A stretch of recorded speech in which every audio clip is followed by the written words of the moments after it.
All right, guys. I just wanted to do kind of a weekly video kind of to wrap everything up because honestly, that's easier for me than typing everything out.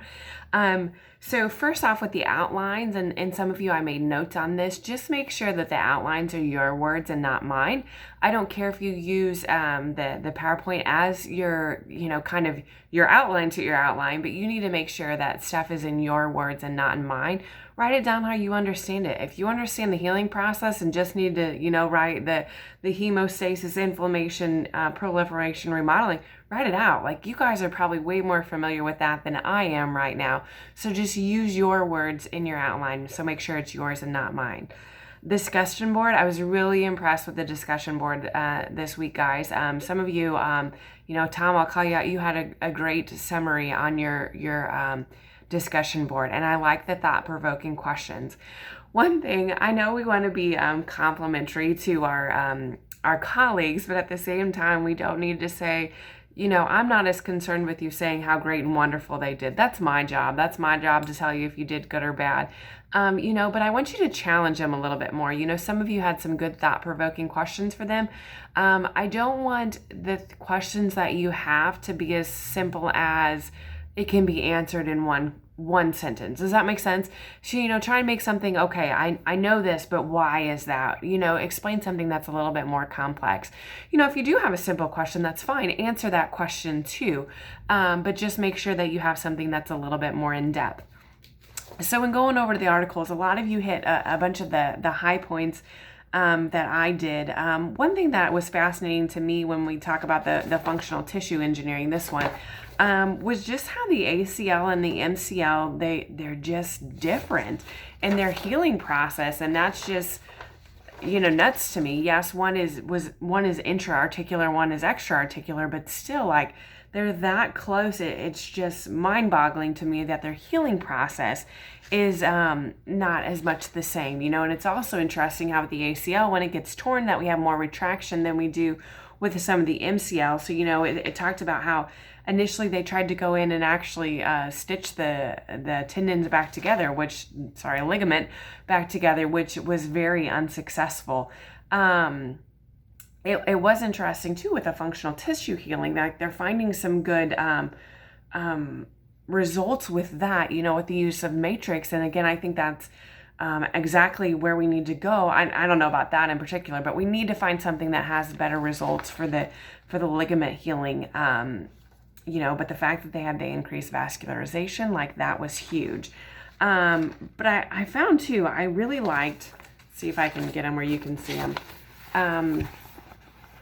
There we go. These pictures at the bottom of that, which just showed the difference in what a normal one, what a healing one was, and then when it was treated with, some of the biochemicals and things like that. So I just found that pretty fascinating. Overall, it was just a great, maze. Like that's huge. I don't know how many of you have seen surgeries, but man, you want those ligaments. Like it should be nice and shiny, how this one is nice and shiny. But then on the flip side, like this one is kind of looks fibrotic. It doesn't look like we have that nice parallel arrangement of the ligaments that we want to have. So I think that's, there again, just some exciting treatments going on. And then in the longer one, I know that was a longer one, but it was a great article. I think, in the very beginning, when it talks about the ligament injuries cause disruption and the balance between joint mobility and joint stability, and that imbalance can lead to the abnormal transmission of forces throughout the joint and can result in damage in other structures in and around the joint. So I think we have to remember that, just how the kinetic chain fits in.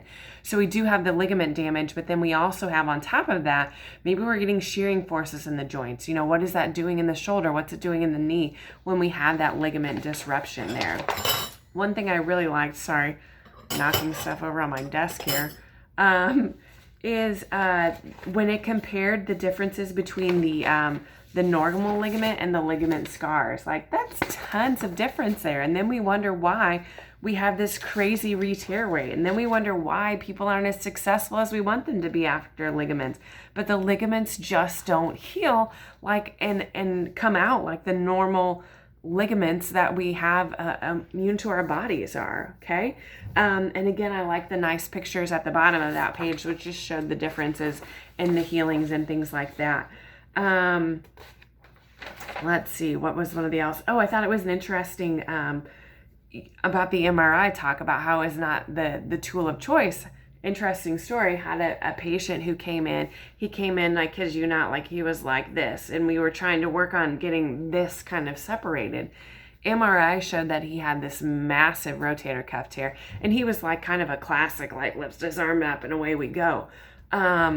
They get in there on the scope and it's negative. There's no tear. Like, what the heck? How does that happen? On the MRI, we showed this massive tear, and then we get in there and there's no tear. So I just, if you can get in on a fresh ACL especially, and you have a positive anterior drawer, that's going to be way beneficial, even if you do have the negative MRI.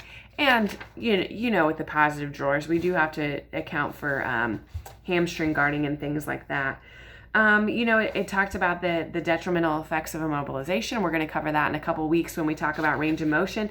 But I think that's just another good thing to throw out there, because it shows you how we need to move that joint. If we can move the joint, if we can be weight bearing, all those things increase our chance of healing. Again, just another pounds in on how NSAIDs are good, but they also have all those crazy side effects. So we need to make sure that we're using those with caution and using those in the correct instances.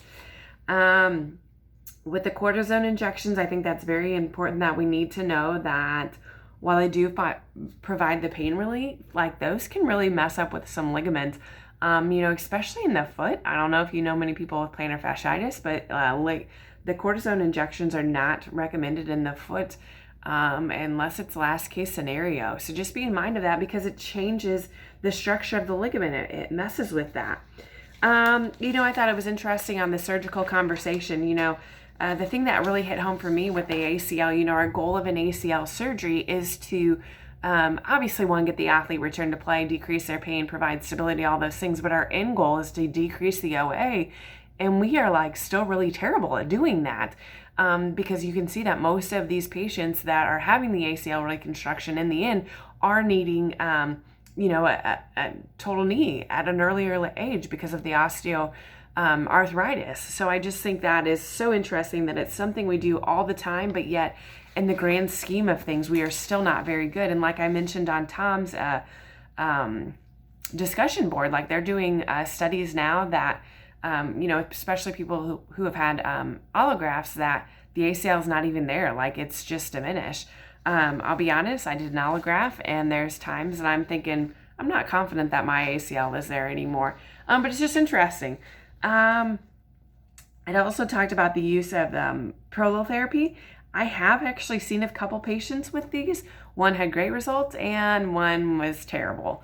But again, all up and coming stuff. So I, in conclusion, I thought you guys did well. Again, I just want to emphasize that when you're doing your discussion board, make it so it's pretty obvious that you read it, and didn't just go along and say, oh, well, this one says cell therapy and this says extracellular matrix, and I'm just going to add those points. And I want to know anything that was fascinating to you. Like, I don't want you to think that I want it to be short and sweet, and the fact that I don't want detail, because I still want detail. So sorry if I misled you on that a little bit. Still convince me that you read it. All in all, though, super impressed with week one. I think week one, you're very familiar with this stuff. Like I said, as we progress along, I'm hoping to do one of these kind of summary videos, what I thought, how I thought the week went. But as always, please don't hesitate to let me know if you have any questions. Nice job on week one overall. Getting to know me a little bit more, how I want things done, and I'm getting to know kind of you guys. But as always, don't hesitate to let me know if you have any questions. Thanks, guys.